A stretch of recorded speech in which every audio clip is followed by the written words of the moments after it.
Bienvenue! J'espère que vous allez bien, j'espère que vous avez passé une belle semaine. Et avec moi aujourd'hui, je vous entretiens sur le thème de l'émission « J'aurais voulu être un artiste ». Je vais aborder le sujet de 3 façons. Premièrement, le chemin du burn-out. Deuxièmement, être ou faire. Et troisièmement, je ne suis pas heureux, mais j'en ai l'air. Mais avant d'aller plus loin, je vous invite de vous abonner et de me suivre sur mes différents réseaux sociaux. Tout simplement Véro, Instagram, Facebook et bientôt mon blog!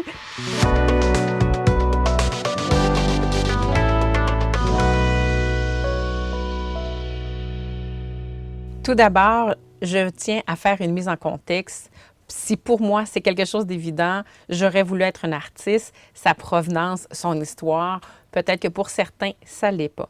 Pour moi, quand je dis cette phrase-là, automatiquement, je suis ramenée à l'opéra rock de Starmania. Initialement, cette chanson a été chantée par Claude Dubois et a été reprise par de multiples interprètes. Je trouve ça toujours cocasse d'entendre cette chanson-là, surtout la partie où l'interprète chante « J'aurais voulu être un chanteur », mais c'est ce qu'il est en train de faire. Et habituellement, cette chanson-là, elle est interprétée par des gens qui ont un talent reconnu, certain, apprécié. C'est un beau clin d'œil que je me fais en me disant que probablement que dans la vie, on se met à chanter des choses qu'on voudrait, mais en fin de compte, peut-être qu'on le porte déjà, puis on n'en est pas conscient. Alors, cette minute de spiritualité étant terminée, je reviens à cet élément-là du titre du podcast. Quand je me suis mis à scénariser les différents podcasts que je voulais créer, produire, celui-là est monté naturellement. J'aurais voulu être un artiste et au début, je l'ai scénarisé sans trop savoir où je m'en allais. Et la journée où j'ai décidé de le créer, ça a tiré dans tous les sens. Mais j'ai réussi à me ramener et à vous rendre un podcast avec 3 intentions plus précises. Aujourd'hui, je trouve intéressant de pouvoir réaliser que cette chanson-là ne m'a pas parlé de la même manière à 20 ans, qu'à 30 et aujourd'hui dans la quarantaine. Je trouve ça fascinant de voir quel chemin cette chanson-là a pris dans mon esprit, dans mon corps, puis dans toutes mes réflexions. Un résumé rapide là, en une phrase. Ce que je dirais, c'est faire au lieu d'être, même si c'est pour faire le bien. Ça, c'est mon résumé. J'en ai pas fait d'analyse, hein? J'ai pas fait d'analyse détaillée des paroles de la chanson, mais lorsque je l'écoute, puis je prends du recul, bien, c'est la phrase qui me monte. Maintenant que la mise en contexte est terminée, passons maintenant au premier sujet, soit le chemin du burn-out. Selon moi, il est inévitable que le businessman, l'acteur de cette chanson-là, puisse continuer à vivre sans faire de burn-out. Je suis certaine que s'il y avait eu une suite à cette chanson-là, ça aurait été « J'aurais voulu sortir du burn-out » ou une chanson qui parle de son passage, retour à la vie après son burn-out. Un homme, une personne passe sa vie à faire quelque chose qu'il n'aime pas. Imaginez-vous juste 2 instants, là, fermez-vous les yeux, là, puis imaginez-vous que vous passez votre vie à faire quelque chose que vous n'aimez pas. Imaginez-vous que vous regardez les autres. Dans le fond, votre vie, c'est regarder les autres faire ce que vous aimeriez faire. Imaginez que vous avez le succès, l'argent, la reconnaissance, mais que ça ne crée toujours pas cet espace de bien-être en vous. Pour moi, c'est le signe clair du chemin du burn-out. C'est ma réalité, je vous parle à travers du vécu. C'est sûr, c'est peut-être pour ça que je le vois, c'est peut-être pour ça que ça m'interpelle, mais de voir une personne dire qu'elle aurait voulu faire telle ou telle chose, mais qu'elle ne peut pas parce que c'est pas possible, ou qu'elle n'a pas les talents, ou peu importe quelle raison, moi, ce que ça me dit en dedans de moi, c'est l'énergie que cette personne-là dépense, l'énergie que cette personne-là utilise à se convaincre et à alimenter ses croyances que c'est pas pour elle, qu'elle peut pas le faire, que c'est mieux comme ça. Qu'est-ce qui l'empêche? Qu'est-ce qui vous empêche? Qu'est-ce qui nous empêche de le faire dans notre réalité là, au quotidien? Là? Qu'est-ce qui nous empêche de faire ce qu'on veut? C'est sûr que moi, je la vois à travers mes yeux, à travers mon expérience de vie. Je passe à travers 2 burn-out, 2 épuisements professionnels et je fais une mise en garde immédiatement. Je ne suis pas médecin, je ne suis pas thérapeute. Ce podcast n'est pas un diagnostic ni une prescription. Et admettons que cette personne-là continue à vivre sa vie en faisant quelque chose qu'elle n'aime pas. Demandez-vous juste quelles sont les conséquences. Pour moi, c'est important de prendre conscience que peu importe, je choisis de faire ce que je veux faire. Et si mes objectifs ne sont pas tous atteints, bien, c'est toujours une journée de plus vers cet objectif-là. C'est ce qui termine cette analyse sur les raisons pour lesquelles je crois que le businessman est sur le chemin du burn-out. Deuxième point, être ou faire. Qu'est-ce qui pousse une personne à rester là où elle est malheureuse, puis à perdre son identité? Dans la chanson, il dit qu'il a perdu le sens de l'humour depuis qu'il a le sens des affaires. Ouais, OK, c'est super, c'est magnifique. Ça lui a apporté le succès, ça lui a apporté la reconnaissance, mais ultimement, qu'il n'est pas plus heureux. Alors, qu'est-ce qui pousse une personne à rester là où elle est malheureuse? Et ce qui me turlupine aussi, c'est mon petit côté de coach qui me revient lorsque j'entends le titre de la chanson. J'imagine que j'ai le businessman en face de moi et je lui pose un tas de questions, là. Qu'est-ce qui te manque, businessman, pour te réaliser comme chanteur? Quelle action tu peux poser pour te réaliser en tant que chanteur? Ça, c'est des questions de base que j'aurais posées. Mais dans le fond, vous comprenez l'intention. Ce qui me touche là-dedans, c'est de voir à quel point certains d'entre vous connaissez certainement des personnes ou vous-même, ça vous arrive de parler au conditionnel. Réalisez l'impact que vous avez sur votre vie. Réalisez que le conditionnel, il y a toujours quelque chose d'attaché à ça. Allez voir ce qui est là. Pourquoi il y a justement une condition? Puis, quand je parle de l'être versus le faire, bien pour moi, c'est quelque chose qui est super important, qu'on sache pourquoi on fait les choses. Est-ce que c'est poussé par l'ego? Est-ce que c'est poussé par une croyance? Est-ce que c'est poussé par une peur, par un mécanisme de survie ou c'est poussé par l'être? En ressources humaines, il y a des éléments qui parlent de savoir, savoir-faire et savoir-être. Ces éléments-là, bien, ça concerne le savoir au niveau des connaissances. Le savoir-faire, c'est l'application de ces connaissances-là. Et le savoir-être, bien, c'est l'humain. Hein? On parle ici de l'humain.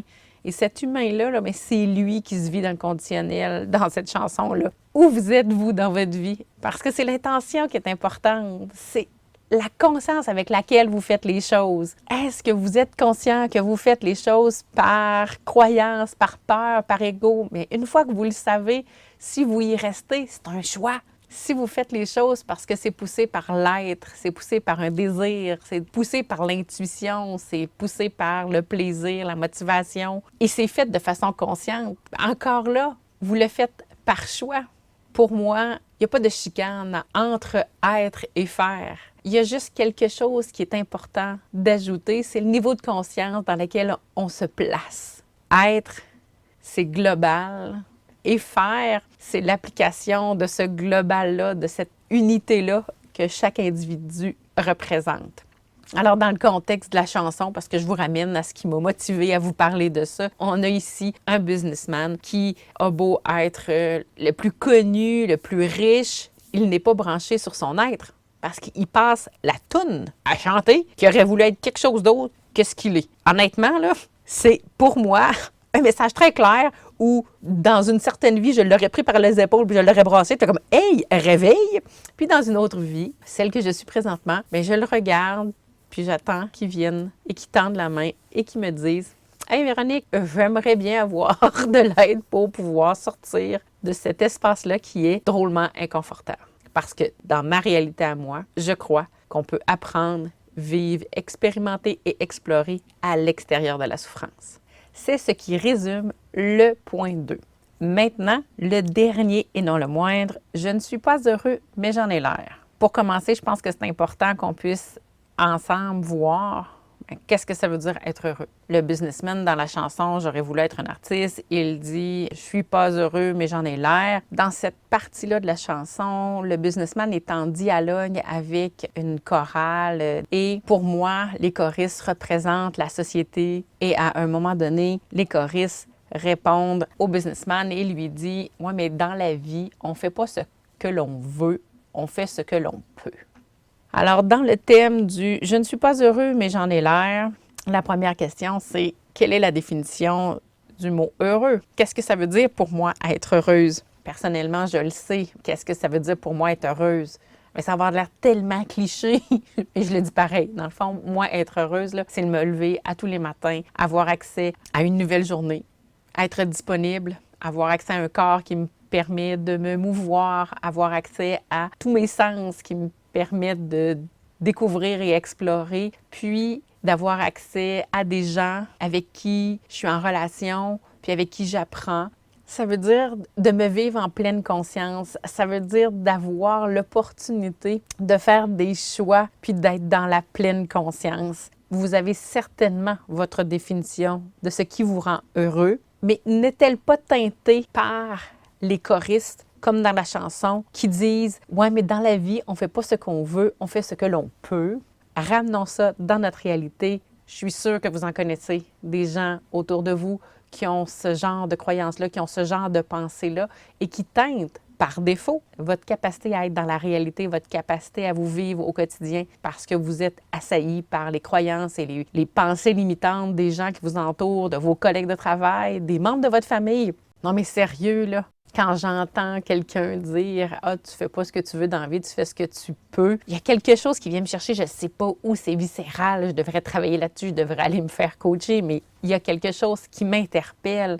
La sensation d'être bien, d'être heureux, je crois que c'est un état, mais pour l'atteindre, cet état-là de bien-être, d'être heureux, de vivre du bonheur, il faut, je crois, passer par cette réflexion-là de pleine conscience. Nous sommes responsables. Je suis responsable, mais individuellement, vous êtes responsable, mais je suis responsable de mon propre bonheur. Je suis responsable de qui je suis responsable de ce que je fais et je suis responsable de ma réaction, mais j'aime bien dire maintenant de mon action face à l'autre, face aux événements. Je ne suis plus ou je tente de ne plus être en réaction parce qu'une réaction, pour moi, c'est attaché au limbique, c'est attaché à l'univers des émotions, ce qui risque de me sortir de mon bonheur, qui risque de me sortir de ma capacité à rester dans mon bien-être.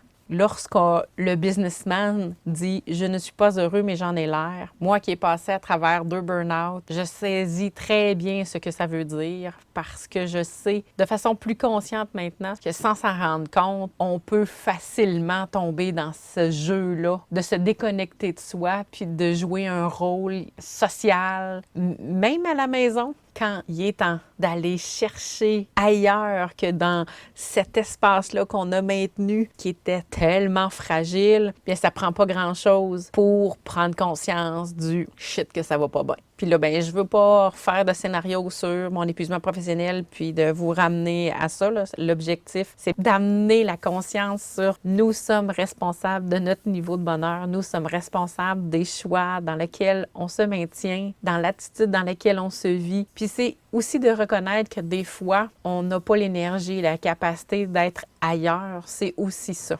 Et la question que je me pose en terminant ce point-là, c'est lorsqu'on est heureux, lorsqu'on se définit comme une personne heureuse, est-ce que ces personnes-là ont une plus grande capacité de résilience? Si vous avez une réponse, je serais très curieuse de vous entendre à ce sujet.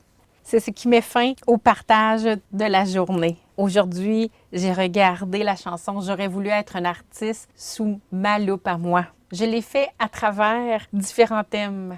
Le thème de l'être, du faire, de notre pouvoir sur notre niveau de bonheur. Et je souhaite de tout mon cœur, sincèrement, que vous aurez capté qu'à travers les différents thèmes ou la manière que j'ai abordé les sujets, l'important pour moi, c'est de contribuer à votre réalisation, de contribuer à votre bonheur. Parce que ma mission de vie, c'est d'être une personne qui va contribuer à un monde de pleine conscience, à un monde où les gens sont engagés, responsables et se réalisent. Avant de terminer, j'ai le goût de vous partager une information. Lorsque j'ai réécouté la chanson, le businessman il dit qu'il aurait voulu être un chanteur, un artiste, un auteur, un acteur. Et je vous cacherai pas que j'ai caressé longtemps tout ce qui est artistique dans ma vie. Mais bon, pour différentes raisons, c'est pas quelque chose qui s'est concrétisé. Mais j'ai voulu faire le parallèle en chantant la chanson, mais en mettant des métiers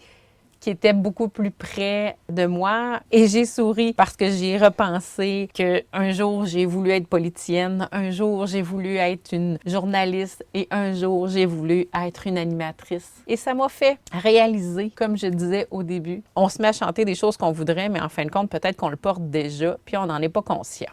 Je vous remercie énormément d'avoir été avec moi aujourd'hui. Je vous souhaite de passer une super de belle semaine. En attendant le prochain partage, je vous invite à me suivre sur mes réseaux sociaux, tout simplement Véro, Facebook, Instagram.